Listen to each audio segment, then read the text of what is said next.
We are in a building that Dad loved, which he helped to design, with many of the people he loved gathered here today. Thank you all for coming to remember and laugh and feel the sadness and joy, and tell and hear the stories. My stories are a bit random, so please bear with me. It was in this very gym one year in the late 70s that Barry McLaughlin and Loren Ritchie had the frostbitten runner who finished in the very middle of the pack for that snow run race, pulled around this gym in front of hundreds of other runners, spectators, and friends in a bathtub on wheels. Other years, the middle of the pack runner might get a skidder ride around the parking lot or be wheeled around the gym in a bed. And he or she and other runners each got a 50-pound bag of potatoes to take home too, and a hug and a smile. Always a hug and a smile. This kind of foolishness, this great fun, was at the generous and creative heart of my father. Loren Ritchie was a community organizer just by being himself. In 1970, our first year in Patton, he spearheaded an effort to build the tennis and basketball courts, something he actually did a second time in Greenville years later. And dozens of people chipped in to help, in no small part because Loren Ritchie's enthusiasm and his vision for something was contagious. It just felt good to help out alongside him. And you could see the goal out ahead, difficult but attainable. When I was in 7th grade, we lived in Hamden Highlands, just outside of Bangor. Dad had been hired to be principal at Hamden Academy, and he was ready to tackle that job. But then a friend of his, Dick Barstow, I think, called him one night and told him the Katahdin job had opened up. The next day, Dad went to the Hamden superintendent and apologized, but asked to be let out of his contract. He told the superintendent that unexpectedly, his dream job had become available. Dad's dream job was here, at the edge of Aroostook, in a place which, at that time, had family farms everywhere, and it had paper and lumber and plywood mills, and it had hardworking, friendly, community-minded people, just like his relatives in Caribou and Holton and Presque Isle. When he came here, he had come home. And as a 12-year-old, I moved north gladly because my father lied to me, and I believed him. He told me that I would pick 100 barrels a day of potatoes, and I would have that mini bike I really wanted, probably in a week or so, with all the earnings I'd get from Don and Cat Perrin's fields. Full disclosure, the most I ever picked was 33 barrels, and by the end of that day, I thought I would die. And I was picking near Kathy Tarr, who actually did pick 100 a day. In the professional aspects of his life, Dad didn't always color inside the lines. He experimented, he argued, he asked hard questions, he pushed boundaries. In the 70s, and some will remember this, the parking lots and roadside at the original Katahdin High School across the road were packed night after night in the middle of the work week for adult ed courses. There were so many different courses, from welding to painting to electrical repair to full contact men's basketball to cooking to tatting. I never knew what tatting was, as well as GED programs and college courses through the Maine technical schools, and. For a few years in the 70s, this was the largest adult ed program by enrollment as a percent of population north of Augusta. Did you know that? Here in our Katahdin High School. In addition to the enrichment classes, Errol Hunt learned to repair his electric fry pan in a basic electricity class I took with him, by the way. And I learned enough about painting from Judy Bashevsky to paint one picture, a picture of a barn in front of Mount Katahdin. And I was the victim of Terry Duffy's left-handed running hook shot over and over. And I was occasionally crushed by Dave Quayle going to the hoop in adult ed basketball. But in addition to those enrichment classes, many local people were inspired to get high school diplomas that they'd never begun or had to put on hold, maybe for decades, to raise families or because they had to go to work. Dad inspired people to push themselves forward, to have confidence. And if they didn't have confidence in themselves, he'd have it for them. But he would not let you sell yourself short. In the 70s and 80s, as some will remember, there were 3 national news magazines that each had circulation in the millions of readers each week: Time, U.S. News and World Report, and Newsweek. I came home from college at the beginning of spring vacation, went to Sherman Lumber the next day to get work, and during morning break, an employee there on the flooring machine, Almond Sides, I think it was, said to me, "Pretty great about your dad in the school, huh?" I looked puzzled, and he said, "Environmental program, the reading program." Then he pulled a magazine out of his lunchbox. Katahdin High School was on the cover of U.S. News, the 3rd largest news magazine in North America. And in the days far before the internet, we were being read about all across the U.S. and Canada.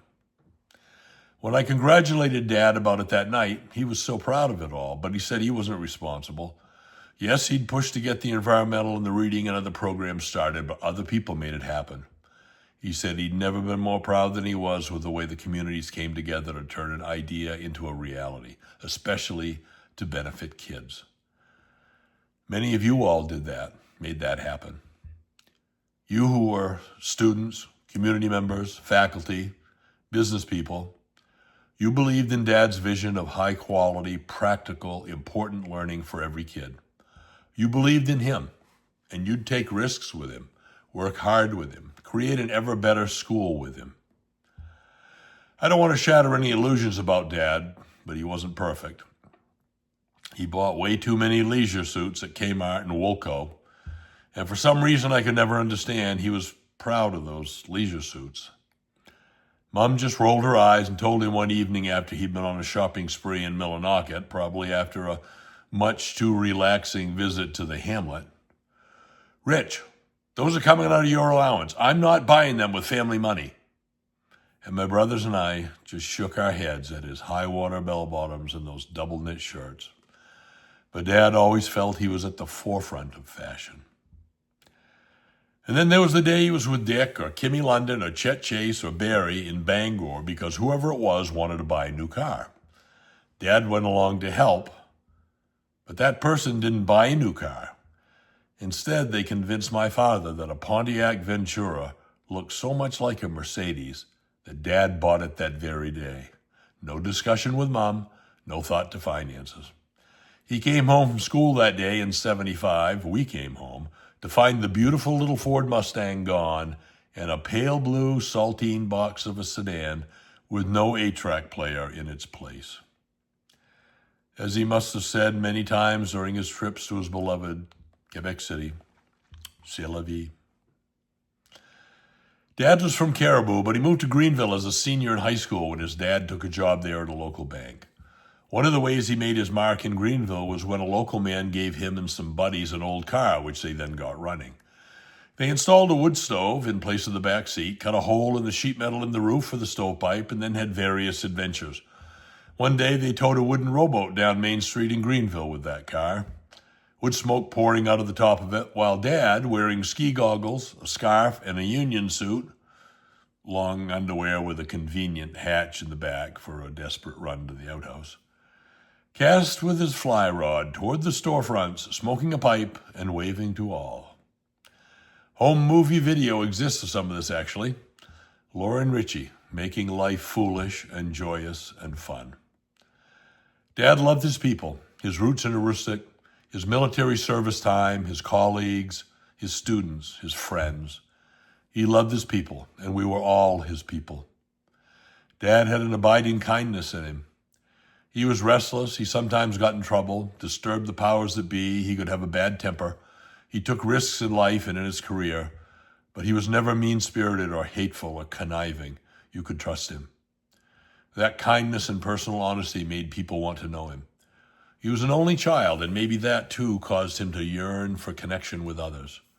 He would stop on the streets of Bangor and sit on a curb to meet homeless people and hear their stories. I know because I did it with him, and I'm sure all my brothers have their versions of such stories. Another time I came home from college in the 70s, one afternoon when KHS was in session. Stopped at school and said hi to Martina and Barry and asked where Dad was, and Martina said, "Down the hall." So I started down the hall. only to stop when I saw Dad sitting at the far end of it on the carpet outside the classroom area with a crying student by his side. He met people where they were in their lives. He respected their stories and their personhood. He wanted only good things for each of us. Some of our family bought the Springfield Fairgrounds in 1990. By the end of that first fair, it seemed that all 8,000 people who attended knew Dad. He'd hugged most of them and knew their names. He could do that in church or the post office or Jameson's Market in Greenville or at the marina at Beaver Cove or when he was an interim principal in schools, including this one after retirement, or at the fair or at Ken and Jeff's Market or in Richardson's Hardware or at Marrow's or Patton Drug or Leo Dickinson's Barbershop or wherever. People connected with him wherever he went. He had the gift that few have. When he was talking with you, you felt that you truly were the only one in the room. You were important. You mattered. We all try our best to live good lives, lives that make sense to us, lives that have some meaning for others, lives that help others. But it's a rare life that has a legacy that stretches out over much of eastern and northern Maine. Dozens of schools where he spoke, worked, or trained people, and a statewide educational system. Dad went about his days insisting on doing what made sense to help people, especially young people, to learn and to succeed and to grow up. And he could be tough on you if you needed some growing up. He understood and practiced tough love with an emphasis on the tough and an emphasis on the love. For 5 years after retirement, he taught aspiring educators at Maine how to be their best selves as administrators. He modeled for his teachers how to treat kids. He showed us all what was possible if we'd only try, if we would refuse to give up, if we'd work together, and if we made sure to make life fun as we lived it, and if we made sure to trust each other and trust our best selves. If you would, please join me for a brief prayer. God, we know you're here with us, your spirit surrounding us in this special place as we remember and thank one of your own. Thank you, Dwayne, or is it Nerdly? Thank you, Mr. Ritchie. Thank you, Loren. Thank you, Rich. Thank you, Leon. Thank you, Uncle Laurie. Thank you, Grandpa. Thank you, Dad. Thank you, thank you, thank you for being genuine, for being brave in the living of your life, for believing in us, and most especially, thank you for all the ways you loved us. Amen.